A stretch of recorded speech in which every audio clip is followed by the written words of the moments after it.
For so More Benghazi fallout today. Anger over that new Senate report that says the deaths of 4 Americans could have been prevented, now spilling over onto the Senate floor. Lawmakers outraged that none of the killers has been brought to justice. Why has no one been brought to justice? The president stood on, I believe it was September 12th, and said, "We will find out who did this. We will bring them to justice." To those families, those victims, no one has been brought to justice. Stephen Hayes, senior writer, Weekly Standard, Fox News contributor from Houston today. And Steve, good morning to you there. Morning, Bill. Your piece, Weekly Standard, why are the Benghazi killers still at large? Can you explain that simply, Steve? Well, it's a little complicated, but one of the reasons, at least, is that this fight that we've been having in public about the al-Qaeda ties of the attackers turns out not to be an academic fight, turns out to really matter.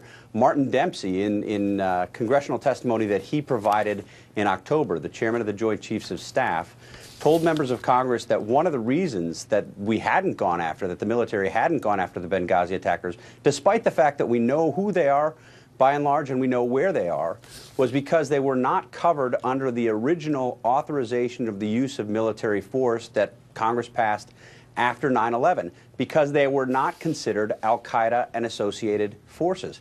But of course, we know that they have al-Qaeda ties. The leaders of the groups that participated have deep and long-standing al-Qaeda ties. This is, I think, a technicality, and it's keeping us from going after the people who perpetrated the attacks. You wonder whether or not that's a reason or an excuse.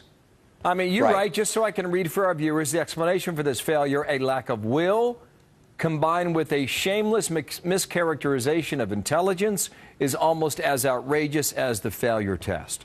Is that a reason or an excuse? Yeah, it's an excuse. I mean, we've heard the administration, we heard from the State Department spokesman just a couple days ago, we've heard consistently from Obama administration officials that core al-Qaeda, quote unquote, may not have given a direct order for this attack, and therefore this doesn't really count as an al-Qaeda attack.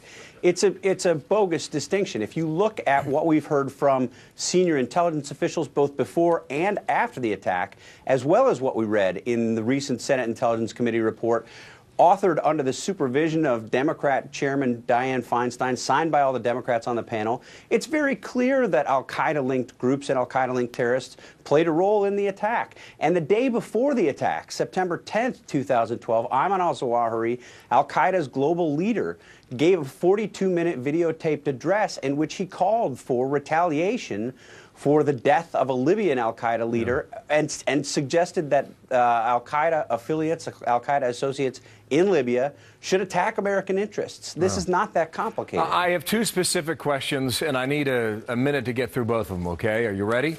Yep. Now, we know Panetta knew it was terrorism 15 minutes into the attack on that date, September 12, 2012. We know they met the president. Can we prove that anyone has gone on record and said they told the president it was terrorism in that meeting? I don't think we can yet do that, but certainly Martin Dempsey knew that it was terrorism. Carter Ham said that he had that discussion with both Dempsey and Panetta, who then met with the president. So, well, then if they didn't, I mean, it's a dereliction of duty if you did not tell the president during that meeting. Second question, then I've got to go here. Who in the intelligence community, since that date on September 11, 2012, has refuted the excuse of the video? Anyone?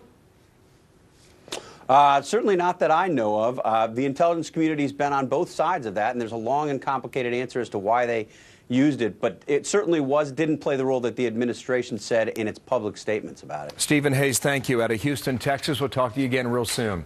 Those questions coming up again next hour when Senator John McCain is here. His thoughts on these revelations regarding Benghazi, over what the president knew about the people that were behind it. Do not miss that coming up today. Yeah, looking forward to that.